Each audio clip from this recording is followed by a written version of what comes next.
Why? Spill the Coffee is a podcast series created by Rise Up Women that provide a safe space for women to share their authentic stories, experiences, and perspective. We believe that by sharing our stories, we can break down barriers and create a more inclusive and supportive community. Spill the Coffee is a platform for women to be heard and validated and to connect with others who have had similar experiences. Our hope is that through this conversation, we can inspire and empower women to rise up and make positive change in their own lives and communities. So, spill it, don't wipe it.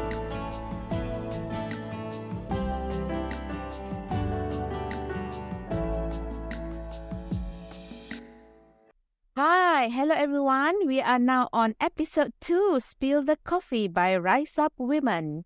And let us first start with introducing ourselves. My name is Faiza Bazit, and with me, I'm Faiza Zahir and And I'm Nora Muhammad Nur. Sorry about that, Faisal.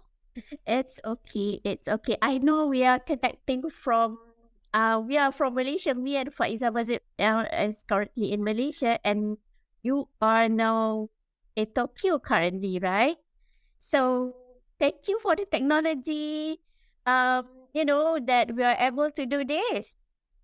It's Yes, great. betul. to bring the three of us in one platform and to be together again with you, the listeners.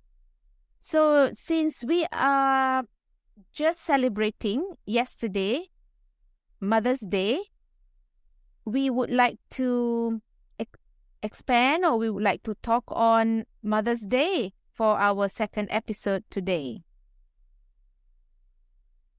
We will share what does it mean to us? What does Mother's Day mean to us? And we will expand on being a mother and our strength, our challenges, our proudest moments. So I will pass to perhaps either Faiza or Nora. What does Mother's Day mean to you? I think before we start with that, there is a burning question in me, and I believe the audience also have sort of like same thoughts. If they tune in to our first episode, Nora, sort of like threw a question about the starfish story. So, can you help to feed my curiosity first, Kak Nora? What is that starfish story? Okay, sure, boleh. Because remember in last episode, I think Ija mentioned that if we can help one person or touch one person's heart, that means a lot. So the starfish story is about a boy who's at the beach where there were so many starfishes that was apa kata terkandas dekat beach tu kan because of the tide, the low tide. So when the high tide brought them, then the low tide left them on the beach. So what he did, he was walking along the beach. So he picked up the starfish one by one, throw back into the sea. Tau. That's what he did. He kept doing that until an old round came over to him and asked him, "What are you doing?" He said, "I'm picking them out and put them back in the sea." Then he said, "Oh, I don't think you can help. All the starfishes are stranded here." This is the answer that he gave the old man. "I may not be able to help all the starfishes, but to the one that I can help means a lot to that one starfish." So that story reminded me of what you just shared last week. Awesome tak cerita tu, kan? Yeah, yes. Yeah. It's sort of like I don't know, somehow I start to imagine that I am a starfish that has been rescued by this little boy. It means a lot, yes. And the moment maybe I touch and go back to the sea, I can see my family back, I can breathe more, and it means life. It's true. And you know how I'm pretty sure the starfishes that you help, they are very thankful. So you will never know who you help, and just to even one person, because you can't help everyone, that means a lot. Wow, wow, that's amazing story. I might write it in my journal. Yeah. Please. It's a wonderful story. Yeah. Yeah. So yeah, back to our topic today, how what actually Mother's Day means to me, to us, and how we celebrate that. And to be honest, in my family, we would try to actually uh, adopt this uh, concept of celebration. We are not spending more. We are not spending on luxury things.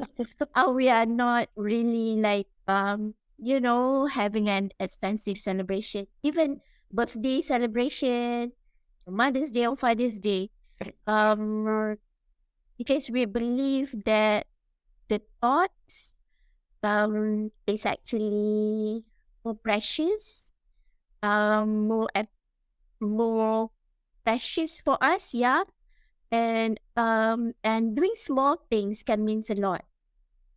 Just like to relate to the starfish story just now, you never know that a small gesture of yours actually means worlds to somebody else. So true. That's what we're trying to do, hopefully, because my son, he is 7 years old. So he always said that, Mommy, see, my friend has birthday celebration ceremony. They did it at this place, at that place, because he was invited and he sees, how people nowadays celebrate a lot of stuff with expensive and luxury, Right. um, um, occasion. But we don't want to really teach that kind of ideas to him because a lot of people are really unfortunate in this world, so we need to be couple sort of like, small celebration will do.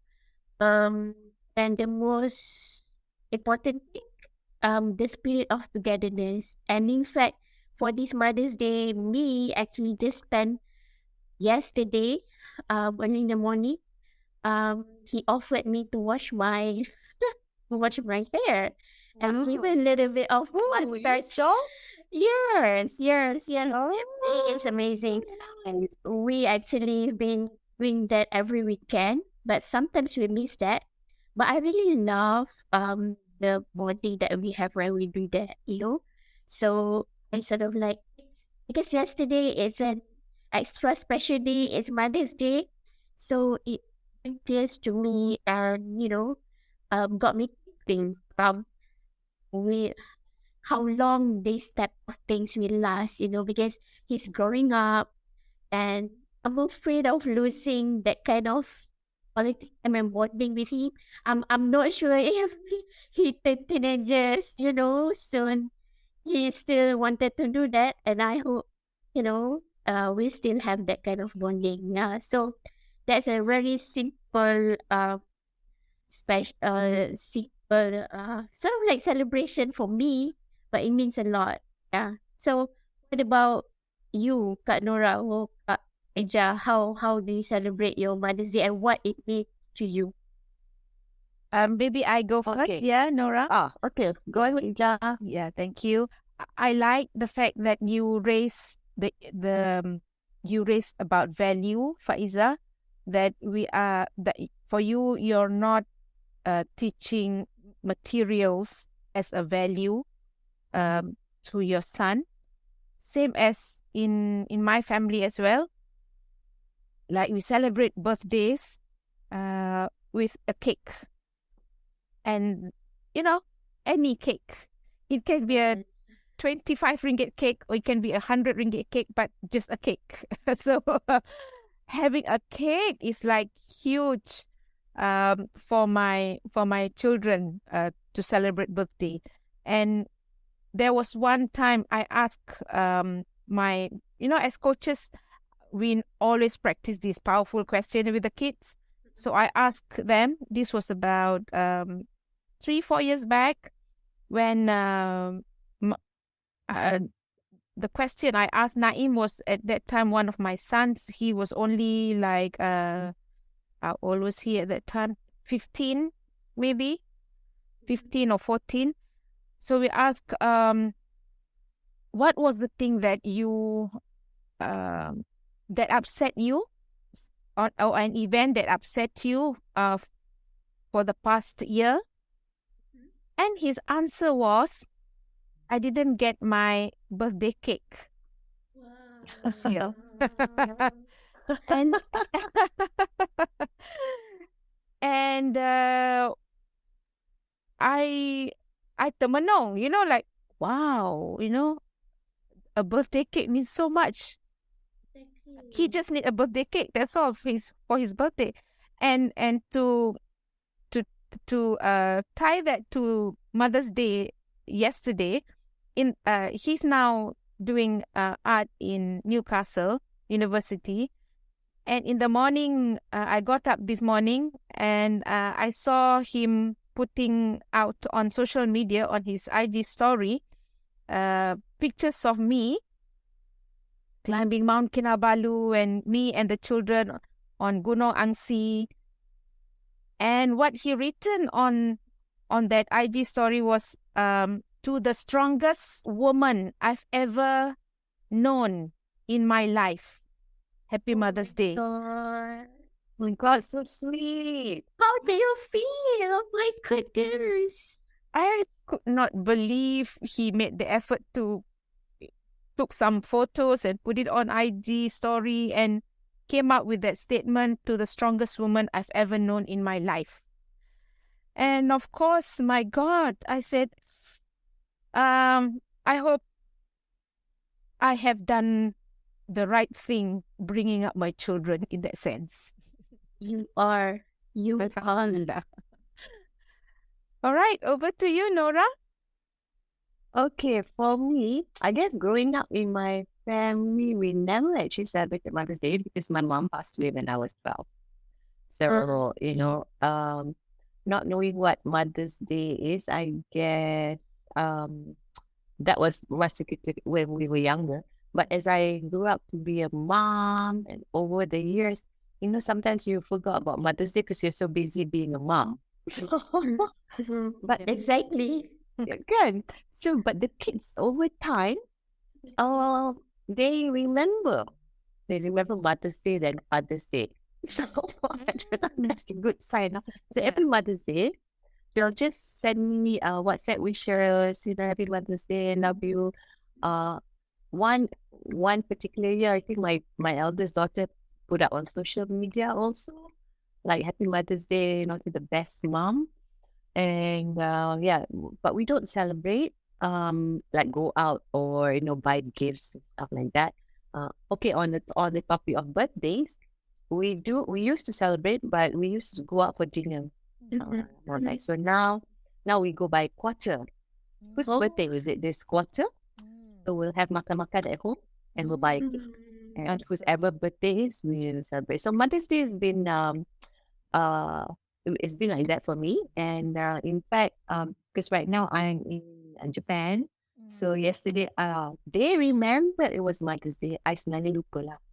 So everyone sent wishes, and not just my kids, but also menantu perempuan.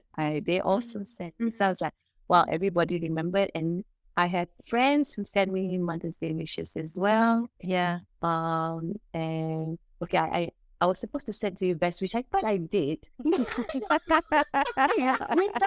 it anyway. And I was like, Alamak, I checked that I didn't. So I was like, so I'm going to take this opportunity to, wish you ladies, Ija and Faiza, happy Mother's Day. And I think something Faiza said just now, but I don't know how long this will last, whether my kids will remember me.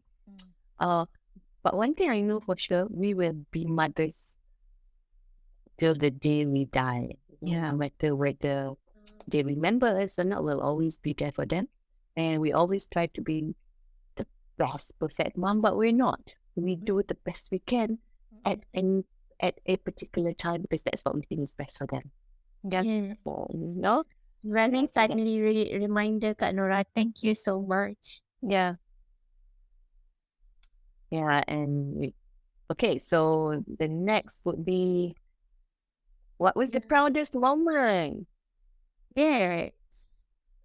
What about you? What is your proudest moment, Kak Nora? Okay, I don't have proudest moment, but macam nak cakap, not moment, but you see, I have 2 kids from my previous marriage and 2 kids from my current. But I made sure that when they go out, people do not know that they have a different mother, a different father, a different father, not mother, father. Because when everyone looks at them, they know that, wow, they are, they're siblings. And I think that's something that I did, which I didn't realize I did. But someone came up to me and said, I think, Laura, you did a good thing because it all has to come from you. You brought them together. So if I ever leave this world today or tomorrow or whenever, I know that the 4 of them, they can take care of each other. They've got a very special bond. Of course, sibling rivalry will always be there. But I know they're always there. They will help each other in their own way, even without me. So I think that's something proud that I've done for them. Yeah. Yeah. No, you should. And I think having knowing you personally, for me, it's not an easy task to bring, all the children from different partner together and supporting each other like really sibling from the same, coming from the same womb and Yes. that. So you really, really did a good job there. Thank you. But I guess it was an intention that actually materialized. So yeah, I guess at least if I'm not around, they can take care of themselves. So yeah, that's what about you, Ija?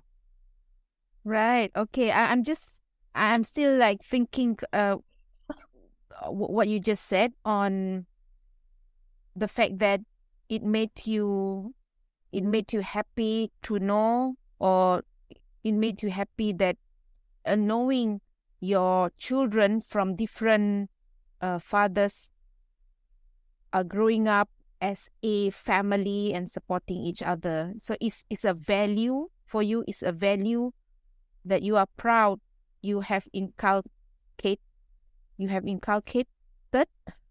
in your children. I think that's really awesome. Those are the things that you can't measure in terms of materials, isn't it? Yeah, true. Yeah, you can't. Yeah. Right. And for me, what would be something that I would be proud of in terms of being a mother, in terms of what I have done to my children? I'd like to relate one story. I have this habit of capturing moments and sharing it on Facebook. Then it was IG, Instagram wasn't that popular, so you can tell it's like really long ago. So I captured the moment and as a short story and share it on Facebook. So just only like a year ago, I was scrolling back what I shared in my Facebook, and I got this moment. We were sitting at the table. My son, the twins, one of the twins, the youngest one, I think he was probably 8 years old, 7, 8 years old. So we were just talking at the dinner table, and I said, do you know what is the best food for iftar, for breaking fast? Something like that. I asked that, I throw the question, what do you think is the best food for us when we break iftar? And then he said, Al Kawthar. No, I said, sorry. I said, and then no one answered. And I said, it's plain water. Plain water is the best food when we break our fast. And then he said, no, it's not plain water. And then I said, what is it, Yasin, then? It's the water from Al Kawthar. And I said, Al Kawthar, explain to me what is that? And he said, the fountain in heaven, that is the best water. Oh, And I wanted to jump and, like, throw him up in the air for him to come up with that kind of answer. He must have been paying attention in his classroom. He must have gotten it from the ustazah in the class. And I said, oh, Al Kawthar. And what is Al Kawthar? A fountain in heaven. That is the best water in the world. Well, not in the world, in heaven, he said. And I said, oh, wow. So to answer that question, what would be something that I am proud of, or what would be my proudest moment, is for my children to have this, I guess, strong religious understanding. I think, as you said, Nora, when we leave the world, we would want our children to continue what is good. Yes. Put it yeah. simply, yeah. So yeah, that's for me, Faisa. It's amazing. Yeah. And as for me, I guess because I just have one child at the moment. Inshallah, I soon. don't have many soon, inshallah. I mean, yeah. So I'm still baking. I'm still baking. At 37 weeks of pregnancy right now. So 11 degrees Celsius. exactly. I feel like so long. Oh my god. Can't wait to see the baby. And to really change the status as the mother of two. Amin. Yeah. But yeah, to share with you the proudest moment, of course, when I first became a mother. So that was nearly 7 years ago on 9 September 2016. So that was the date when my first son arrived to this world. So it's really, really, I still remember vividly every moment of the labor, of the delivery and stuff. I still remember the face of the midwife and the doctor. So it's really, really, I don't know. It's like torturing, but at the same time, it's really, really profoundly amazing experience.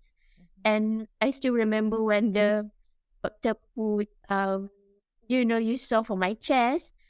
It's like, oh my God, like, I don't know, suddenly all the pains just went away.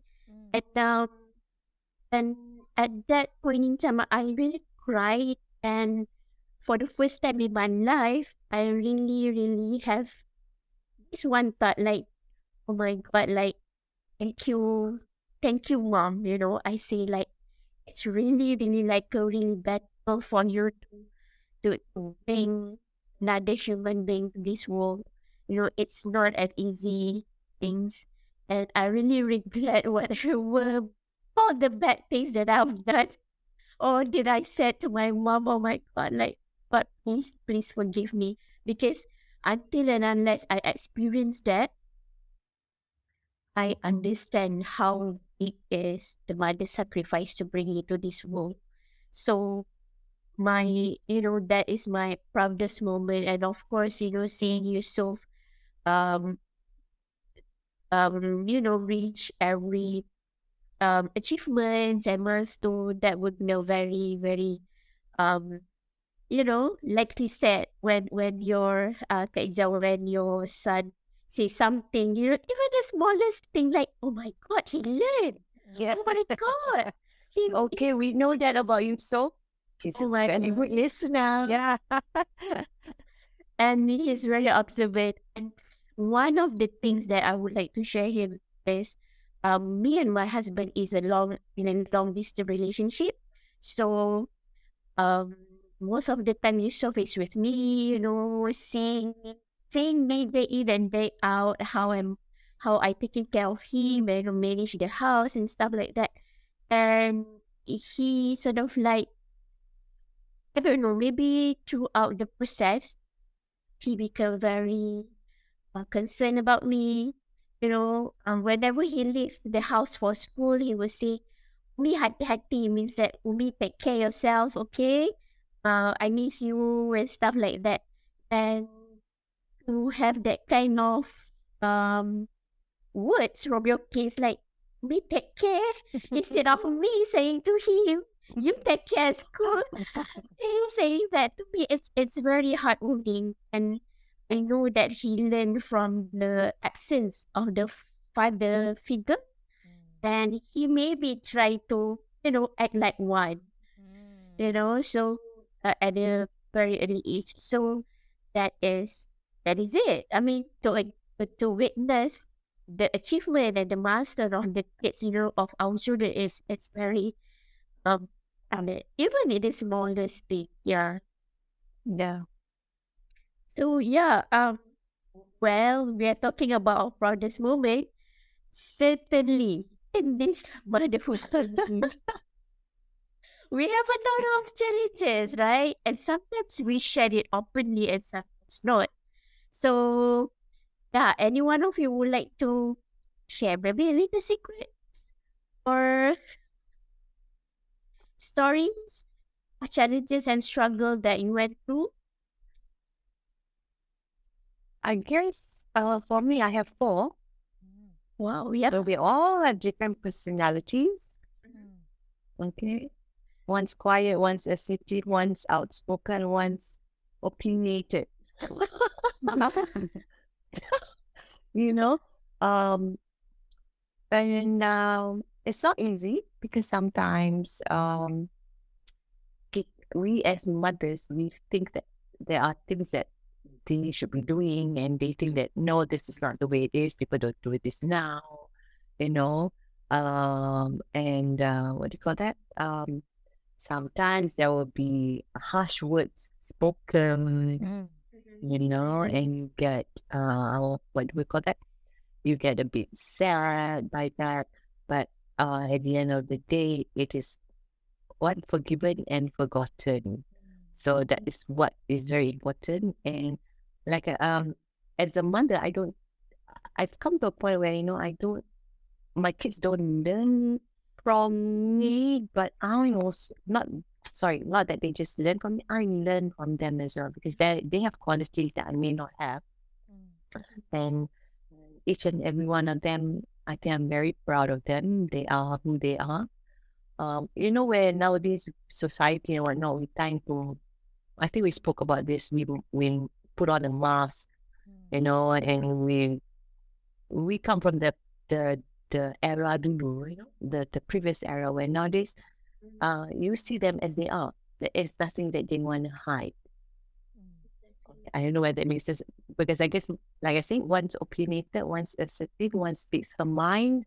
So, you know, um, yeah. But I guess at the end of the day, what's important is that the respect is there.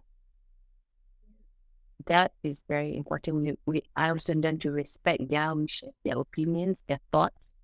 Don't push them, and I guess we also have boundaries that we set. That are very, very important. So those are my challenges because all four of them have different personality. My second son is a bit quiet, he doesn't speak much. My first is assertive, so so what all different. So different way talking to them, different way handling yours, managing ourselves, you know. And yeah, I guess those are my challenges. But now they've all grown up. Three have their own family now, except for my youngest is still, my youngest has no plan to get married so soon. So, just me and my hubby at home. Yeah, so that's why birthdays and birthday dinners and whatnot are very important to us. That's the way we actually get together. Yeah, those are my challenges. What about you, ladies? And I think it is very true. And I guess that I need to learn from all of you because now I just have one method to tackle to tackle only one child and soon become two. And I believe every single child is different and unique on its own. So and what you do is very right. You are not treating them like one size fits all kind of method. So it's really customized and tailor-made, to every single. It's not easy to customize and things. I said the tailor got it wrong. Yeah. And I think for me, the challenges that I had is that right now we are in the technological age where we are raising our children, and I believe like all of you have grown up children, have different sets of challenges when we talk about technology. And for me, oh my god, I don't know where to start. It's really, uh posting the very varying challenges for me as well, because like nowadays kids, it's a very young age, they has their own mobile phones, get access to a lot of stuff on the internet, in which we cannot stop them totally. We can sort of like impose certain control here and there, parental control on YouTube, on Netflix or whatnot. And then the question that I always ask myself, that I'm not always be there for him. So what do I do right now? So definitely raising children in this age is it's really, really difficult. And of course, I want to be the me for my children later on, to be their person, and to provide them with a safe space. Whatever happens to you, either it's bad or it's good, just come to me. Know that I am always here for you, and don't go to the internet and search for the answer, please, because it can lead you to all the nasty places. Oh my god! Like to have that, it instill that kind of trust. um, I'm your mother, we are your parents, you know, we are your go-to person, you can be transparent, just share anything with us, we're not going to judge you, we are your safe space, and like that, it's really, really, for me, challenging to have that kind of, uh, environment. So that's why I start to, I know it's gonna take time. We gotta talk about, like, me and my son. So we talk about all the sensitive issues right now. For him, like, do you have a girl? Is there anybody likes you as cool? That kind of thing.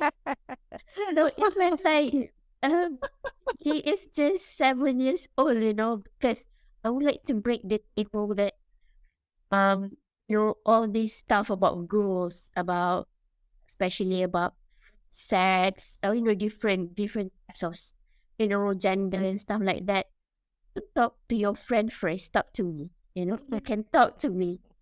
We have the answer. Though we are so nervous, when he start to asking about body, say for example, how to set boundaries, you know, why girl has this and that, boy has this and that. So I believe that if you can find all the answers, maybe right, maybe wrong answers on the internet, but I guess that is the challenges and the parents nowadays. We need to educate ourselves first, and that's why we are going extra mile, go to this class and that class, read this and that, just because kids at the age of 6, 7, they have really, really challenging question for the parents. So yeah, so Now they're very curious. curious, exactly. Yeah. So what about you, Kaija? I think I talked too much. No, share. um, I'm learning a lot as well as you're sharing. It's so funny when you said you're asking Yusuf about girls, anyone likes you at school, or who do you like at school? It reminds me when I was in a car with Naim, taking him back from one of the Saturday art classes. And I asked him in the car, I said, Naim, he was only 11 at that time. Naim, what type of girl do you like? What are you looking for in a girl if you want to have a girlfriend? And he didn't answer. Naim, did you hear what I just say? And then he looked at me. Ma, I'm just 11 years old. My God. Oh my God, I couldn't stop laughing. I said, okay, fair enough. He didn't answer, I'm just 11 years old. Mak dia yang nak laju. And this thing about, and also echoing what you said, Faiza, on creating a safe space for our children so that they know it is safe to come to us for answers. This happened during COVID. COVID, the lockdown period when no one can go out from the house. So we're really like locked inside our house with our children and our spouses. And then I'm sure it's a new experience to everyone, because we can't go out. You just need to tolerate each other in the house.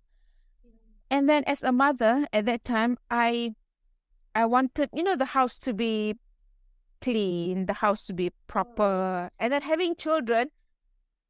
And then I realized, I said, oh my God, this house has to be a safe environment, a safe space for my children. And for them, being safe is them having to be able to do what they want to do in the house. Not about rules, not about regulations. If I were to impose rules and regulations, there goes the safe space. It becomes a dangerous space for them to live in. And a zone, oh my God. A dangerous zone.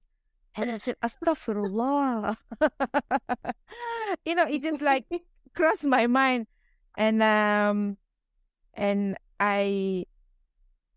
so aware that, I shouldn't be shouting, or I shouldn't be imposing all these rules. They can't do this, they can't do that. They have to get up at this time. I can't. They won't feel safe. The house will be a danger zone for them.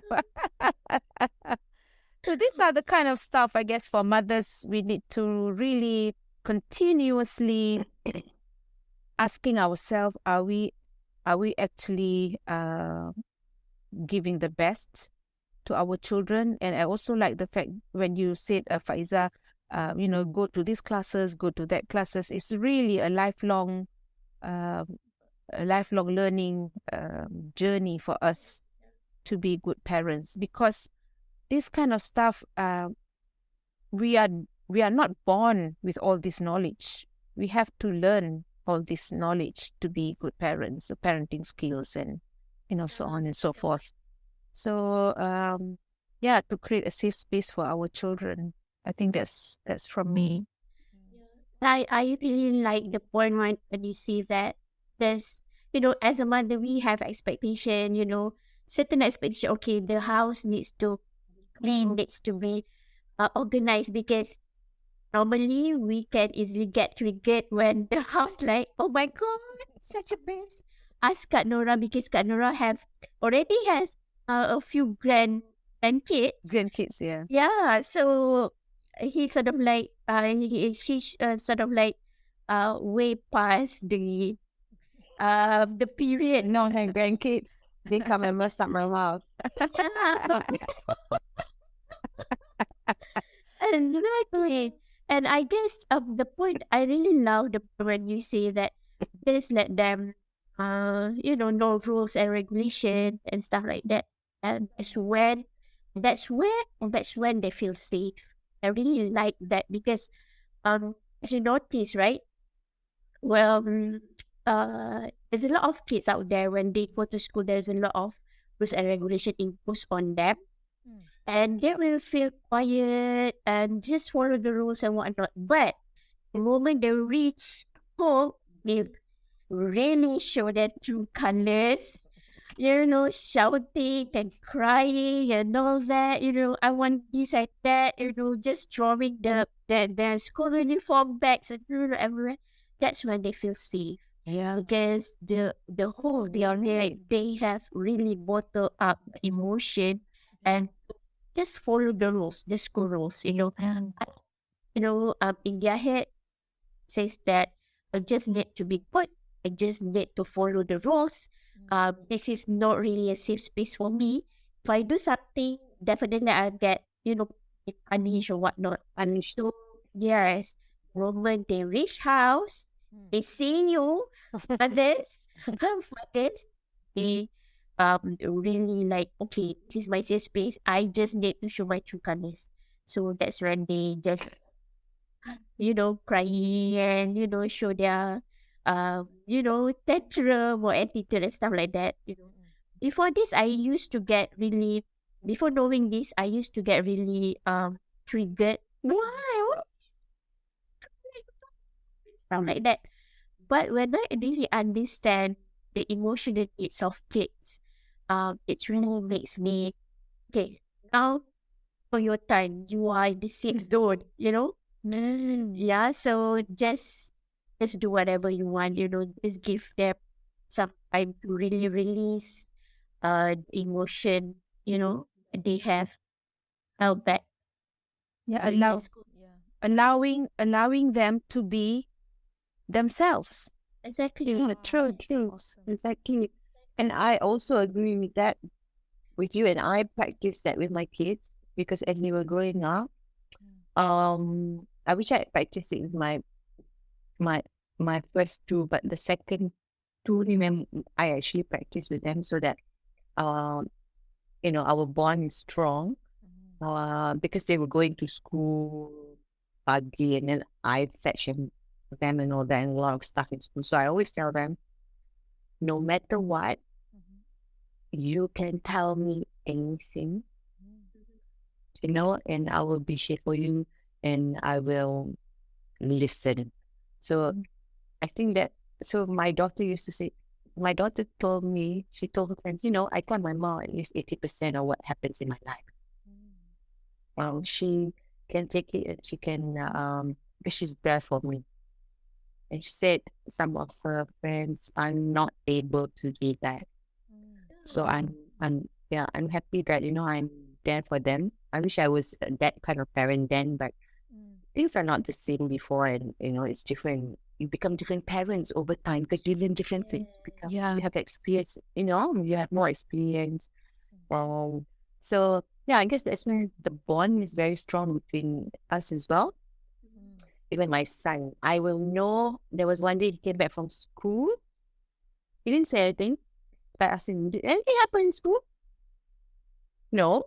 He said, okay, he went to his sister. Oh, I think Mama has like this sixth sense, Of course, something did happen in school. So, but after that, he told me, it's just that, sometimes when you are emotionally also strong in your kids, the energy that you get from them, you can kind of feel there's something that's not right with them, but they're not willing to tell you yet. So when you create, when you even you ladies create that safe space, I tell you, the kids, I think they really appreciate it because, hey, during my time there was no safe space of friend. Have been bad. We told the parents like, oh my god, that's the end of the world. Safe space for me used to be friends. So but I want my kids to be like, I'm their safe space, then they're friends. But now, I guess they are both they're both grown up. So I hope they do the same for their kids. Yeah. You know what I mean? Yeah. And wow. All right, ladies, we've talked quite a lot, in fact, on Mother's Days, our proudest moments, our challenges, and these kind of topics will really is not going to have an end to it. No, we will expand on it in other episodes, hopefully, inshallah. Sure. Maybe for this episode, second episode, Spill It and Don't Wipe It by Rise Up Women. Some last words before we close our episode 2 for today. Yeah, I think it's a short one from me. It is nice to have to be celebrated by people around us, because by having that we feel appreciated, we feel validated, we feel acknowledged, right? But I would like to just invite all of you that tune into this podcast, um, especially mothers, right? Um, I would like you to think of this question, like how do you celebrate yourself as a mother? How you honor your journey into motherhood, you know? So sometimes we just um looking for outside and external acknowledgement and validation without really doing it ourselves. Because if to be told we have achieved a lot, we didn't really capture that. So probably you might want to think about what you have done, how you started the journey, what are the struggles that you managed to overcome. So um, at the end, just give pat on your shoulder. Well done. And happy Mother's Day to all of you. Awesome. Yeah. Oh, now, Faiza, I think, you've just come up with the next topic. How What's would that? you celebrate yourself? Because, we don't celebrate ourselves. So let's have that as the next topic. And I love today's topic because I'm also, I love learning from you guys, and I could see how proud you guys are as mothers. We've not known each other long, but like we say, this episode is spill the coffee, don't wipe it. So let's have that topic. The next one, ladies, how do you celebrate yourself? And for those ladies and listeners out there, if you have any questions, just drop it Yeah. in the YouTube or the Spotify section. And inshallah, Faiza, Ijal, myself will answer it. Yeah, we'll get connected with you. Kak Ija, do you have any last question before we wrap session?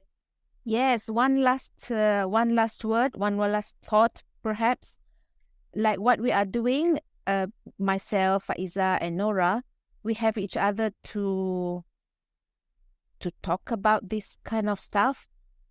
So the question I would like to throw to the ladies out there: who do you share? Who do you share this kind of stuff to talk about or to talk with? Or do you have this kind of circle that you can treat them as your confidants, that you are free to talk and be yourself when you share whatever you want to share? All right, that's for me. Wow. It's nice because not everyone having a privilege of having friends that really understand you, right? So ladies, until then, we'll see you or we catch up with you on the The next episode. Yes. Yay. Yay. All right. Okay. Okay. Good night, ladies. Bye, Isa, Ija. Good night. Night. Happy Mother's Day again. Happy Mother's Day. Bye. Bye. Thank you for tuning in to Spill the Coffee. We hope you enjoyed today's episode and found it informative. If you like what you heard, please consider subscribing to our podcast on your favorite platform and leaving a review. Your support helps us reach more listeners like you. We have some exciting topics and guests coming up in the next few episodes, so be sure to tune in. As always, thanks for listening to Spill the Coffee. We will see you next time. Bye.